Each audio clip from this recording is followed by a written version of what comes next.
dari teman-teman damkar di bawah komandonya Pak Yanto itu akan bisa mengidentifikasi tawon ini punya lubang berapa, lubangnya letaknya di mana saja. Karena apa? Itu sangat penting sekali untuk nanti kita melakukan OTT-nya. Ketika kita sudah tahu lubangnya itu berapa nominal jumlahnya, seberapa diameter lubangnya, pintu keluar masuk tawon itu maksudnya nggih. Nah, malamnya kita sudah langsung bisa mengevakuasi. Kita cuma menggunakan dua alat, Bapak. Kita menggunakan pertalite sama baygon atau heat semprot. Ya, dan juga pakai gombal atau mungkin lap yang tidak terpakai. Jadi kita menggunakan tetap, kalau kita menggunakan SOP-nya harus safety, kita memakai APD, terus hindari ada cahaya di sekitar situ. Jadi misalkan ada sarang tawon, saya ambil contoh misalkan di pojok aula sini, itu ada sarang tawon, Pak.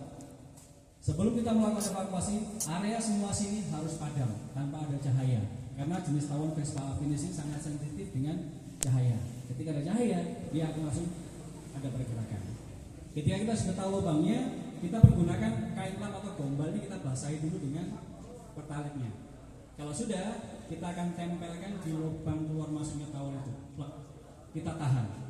Jangan terlalu kencang mendorongnya, karena sarang tawon itu juga rapuh, gampang jebol. Ketika sudah kita tutup lubangnya dengan kain lap yang sudah kita basahi dengan pertalite, kita tahan saja. Di dalam situ pasti akan bunyi suaranya kencang sekali. Nah, itu fungsinya pertalite untuk apa? Jenis tawon Vespa Affinis itu adalah jenis lebah yang sangat sensitif indera penciumannya. Jadi ketika lubangnya ini sudah tertutup dengan lap yang sudah dibasahi dengan pertalite, sekitar sarang ini akan kita semproti dengan pertalite juga. Fungsinya apa? Ketika semua tawon itu di dalam, dia indera penciumannya sangat kencang atau sangat sensitif, bau pertalite itu kan sangat menyengat sekali, Bapak. Nah, itu dia akan lama-kelamaan akan pingsan. Kita tunggu sampai di dalam nggak ada pergerakan tanpa ada suara. Kalau sudah tenang, lampu bisa dinyalakan, otomatis semua tawon di dalam itu sudah pingsan, Pak. Nah, baru kita eksekusi, kita pakai karung atau sarung, tinggal lihat ukurannya seberapa, langsung kita seset, kita bersihkan. Setelah selesai, tim yang di bawah mengurusi yang sudah kita sarang sudah kita turunkan. Sementara tim yang di atas ini bertugas membersihkan bekas-bekas sarang itu, Pak. Biasanya kita kerok atau pakai kita seset pakai pisau atau pakai arit bisa, sambil kita semprotin baygon itu ataupun juga pakai pertalite.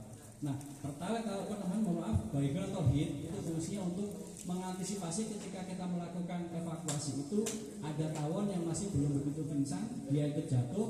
Untuk safety kita pergunakan heat atau baygon semprot ini kita semprotkan, dia akan pingsan.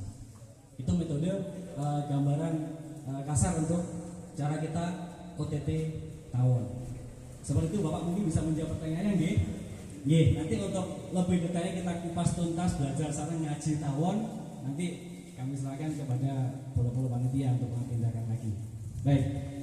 Selanjutnya kita akan memulai dengan teknik handling dan juga sedikit kita mematahkan paradigma seputar dunia perulangan. Kenapa sih Bapak, Ibu dan juga sahabat-sahabat semuanya kita selalu memberikan statement atau memberikan sebuah narasi kalau kita di sini itu bukan belajar ular bareng, tapi kita ngaji ulo. Jadi kita ngaji ular, ya. Ngaji ulo. Istilahnya kita ngaji sarang-sarang soal dunia ular. Oke. Bisa dibantu salah satu Mas Agus atau Mas Fasal, Mas Yusro? Pas. Nah, satu tadi yang ingin kita sedikit praktekkan di sini. Di masyarakat umum kita, seperti tadi kita sempat kupas di awal, ada statement atau paradigma yang mengatakan bahwasanya ular itu takut dengan garam. Betul ya? Tadi panjenengan semua sudah sedikit banyak sempat memegang bagaimana sih jenis kulit ular, ada lendirnya atau tidak. Ternyata tidak ada lendir.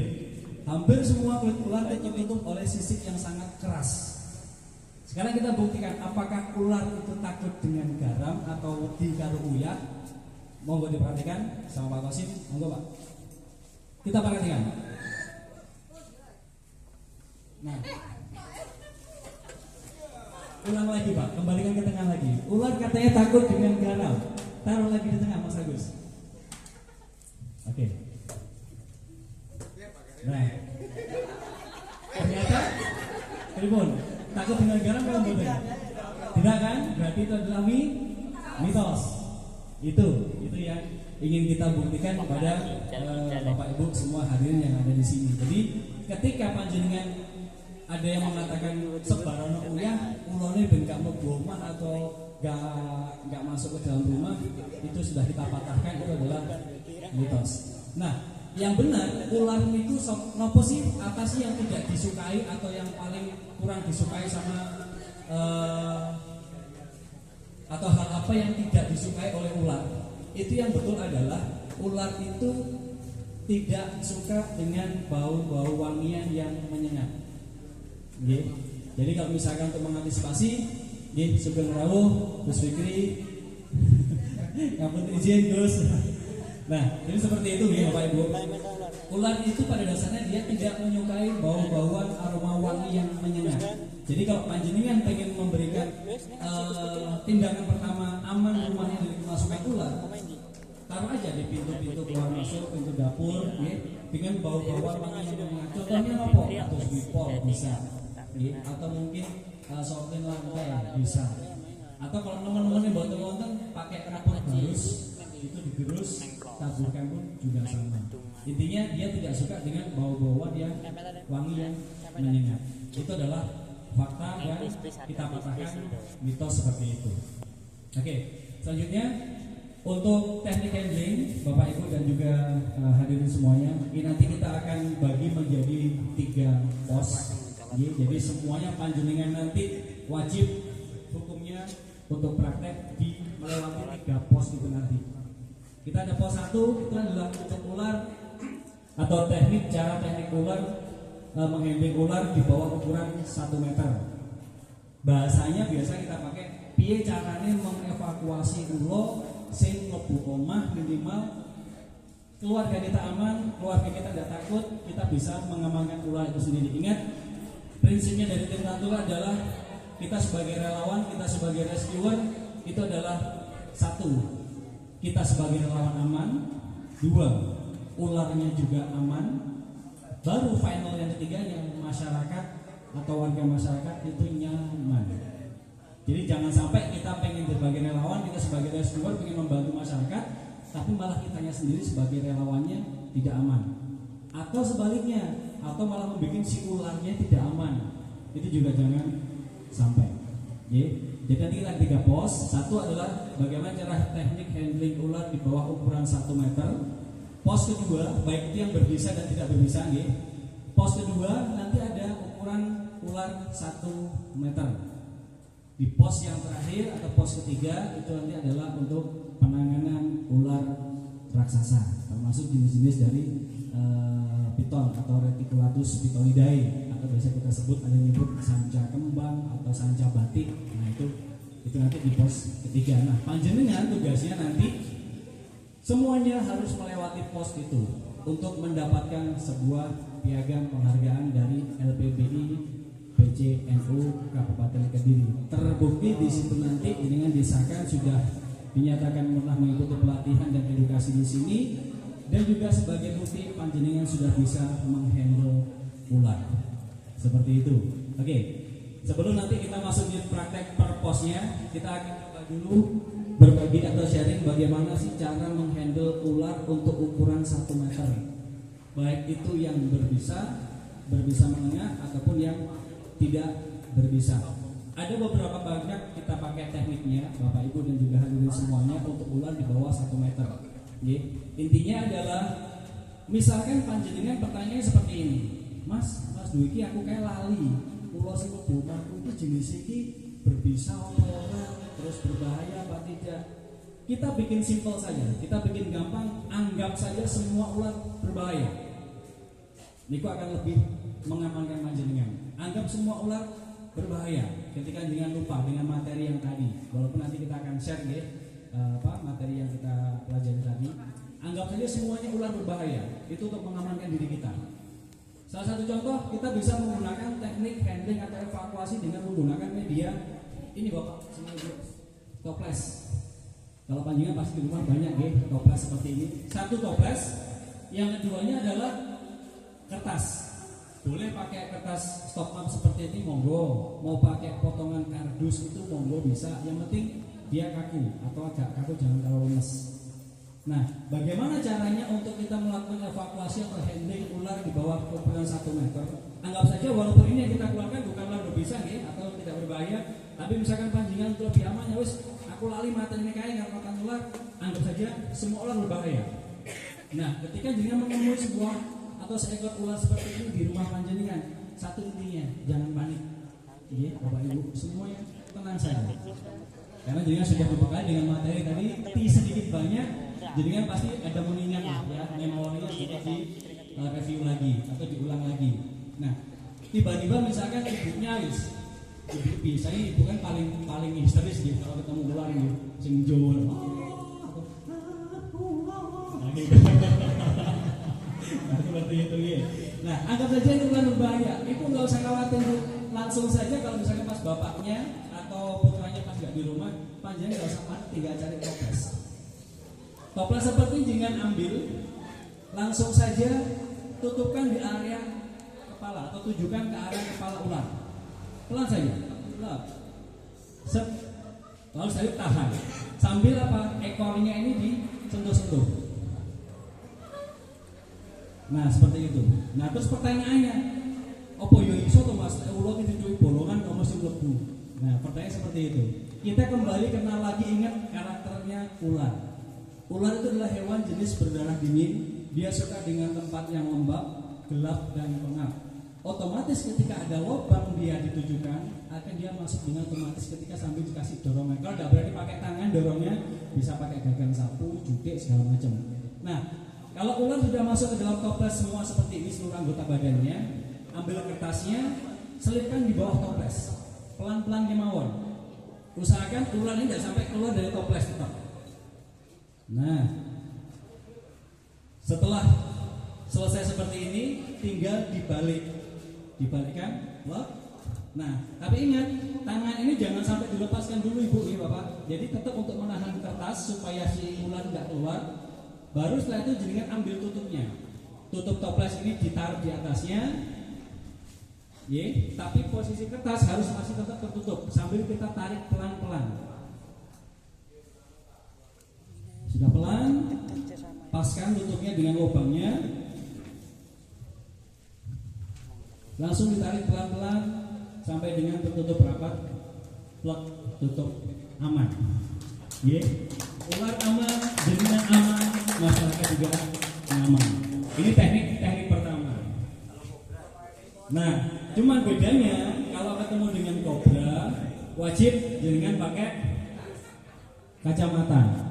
Minimal kalau panjenengan tidak ada kacamata safety glassing seperti ini, glass yang benih, bisa jenengan pakai helm. Jadi kacanya helm ditutupkan. Itu sakit juga. Ya, kalau misalkan teman-teman tidak ada kacamata.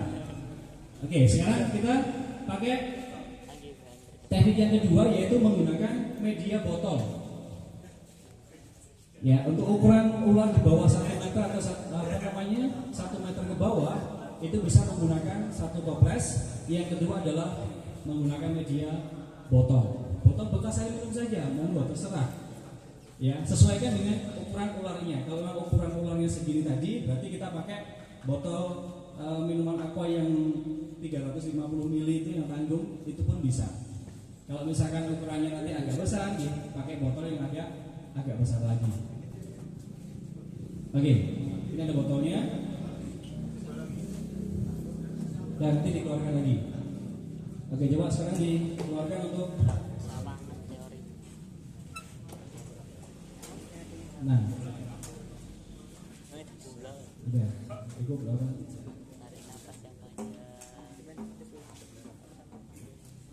Oke, sekarang kita memakai teknik yang kedua. Kita pakai contoh ular yang ukurannya agak lebih besar. Nah, ini ingat lagi, ini adalah ular apa tadi? Insularis, ya betul, nama ilmiahnya adalah Trimeresurus insularis atau ular hijau ekor merah, atau orang lokal menyebutnya ular gadung luwuk. Ya, ular hijau ekor merah, ingat ini berbisanya apa jenisnya? Wah iya, berbisa tinggi atau menengah? tinggi. Nah, ini kita pakai ular insularis atau ular gadunguwo menggunakan teknik botol. Sama, metodenya sama. Kita cari botol dulu, setelah itu kita buka tutupnya, kita taruhnya di kepala ular dengan catatan sambil menggunakan gagang sapu atau judik bisa untuk menahan 2/3 badan ular.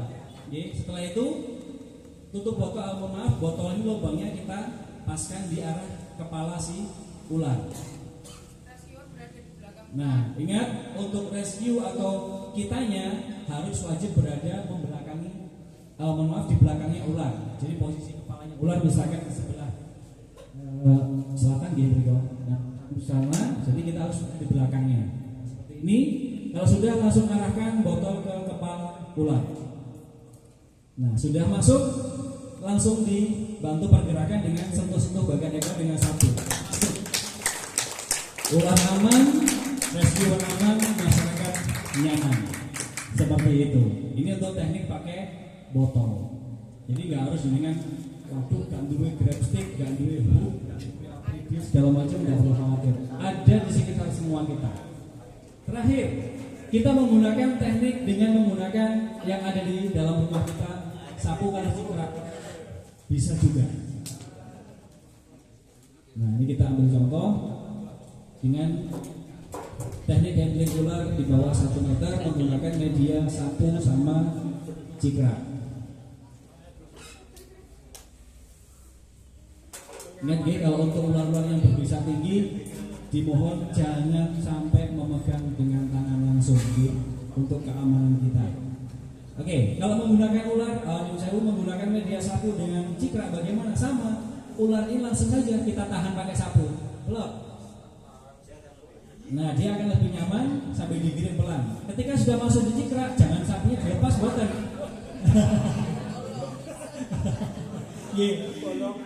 Ya ini karena ada lubangnya gitu.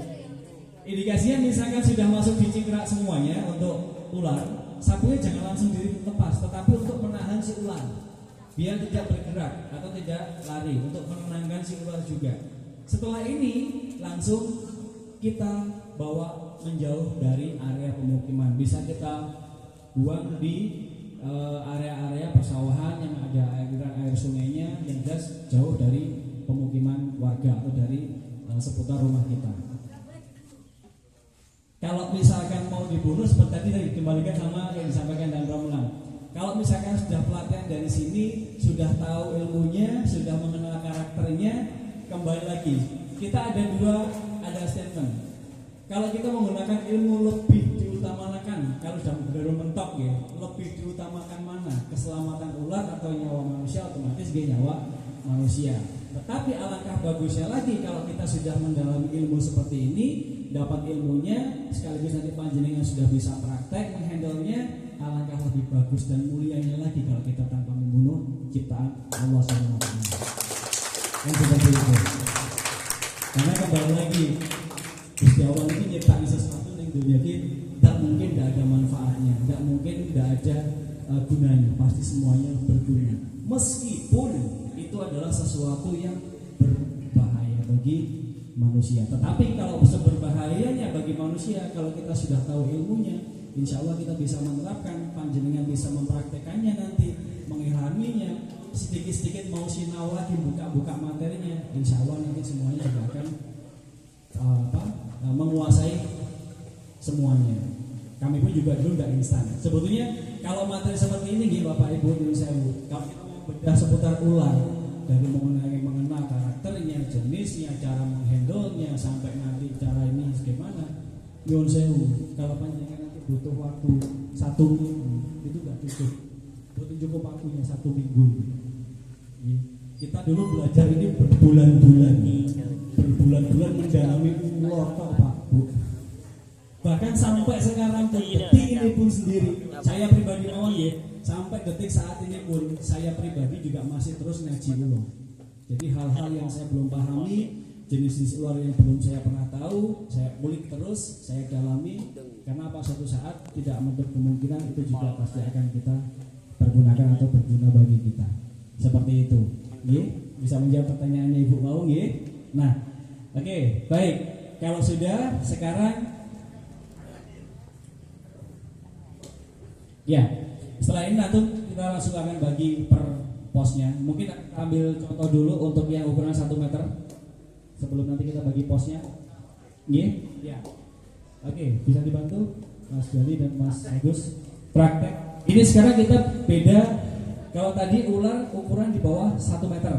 Nah sekarang kita masuk belajar bagaimana menangani ular ukuran 1 meter. Nah, baik itu yang berbisa tinggi ataupun yang tidak berbisa. Ini kita ambil contoh. Ini ular apa tadi Bapak Ibu?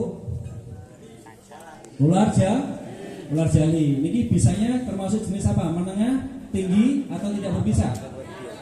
Tidak berbisa. Nah, ini kita ambil contoh yang tidak berbisa. Ini adalah ular Pitas mucosus nama ilmiahnya. Biasa sebut orang kita menyebutnya dengan ular jali atau yang menyebutnya ular bandotan macan. Ini tidak berbisa. Ini adalah salah satu ular sahabat petani. Jadi kalau panjenengan di sawah, di ladang, di kebun ketemu ular ini, nyuwun sewu, jangan dibunuh. Ini tidak berbahaya Pak Ibu. Ini justru sahabatnya panjenengan mengontrol hama, tikus, burung, kodok dan sebagainya macamnya. Bagaimana cara menghandlenya ini ketika masuk rumah? Ya, oke, kita lepaskan aja. Langsung saja. Kita pegang ekornya. Ya. Kita pegang ekornya Bapak Ibu. Setelah itu langsung kita pelurut pelan-pelan. Usahakan kepalanya ular ini jangan sampai terangkat dari tanah. Biar terus ke tanah. Kita pelurut dari bawah, dari ekor pelan-pelan kayak membelai istrinya panjenengan gitu loh Pak. Nah. Gak bahaya lah. Emang boleh seperti itu. Nah, kita pelurut aja pelan-pelan sambil kita belai-belai. Jenis ular-ular tidak berbisa yang gesit seperti ini, ketika sudah terkena sentuhan tangan kita Bapak Ibu, dia akan sedikit demi sedikit lunak atau sedikit demi sedikit dia akan melambat pergerakannya. Setelah selesai, kita urut sampai dengan di mendekati kepala. Nah, menggunakan tangan jempol untuk menjepit tangannya. Selesai. Ya, itu sudah aman. Ini untuk teknik pelurut. Biasanya kita sebut teknik pelurut atau teknik belayan seperti itu. Nah, dibelai dari ekor melalui bawah perutnya sambil dielus-elus, kita belai-belai manja, ya kan, belai-belai mesra, kasih sentuhan, kasih sayang. Setelah lemas atau misalkan sudah mulai ini, baru kita pegang kepalanya. Insya Allah semuanya aman. Ular aman, kita sebagai relawan aman, masyarakat pun juga tenang dan nyaman. Nah, sekarang satu lagi, kita bisa juga menggunakan teknik dengan handling menggunakan media paralon dan juga kain. Ya, jadi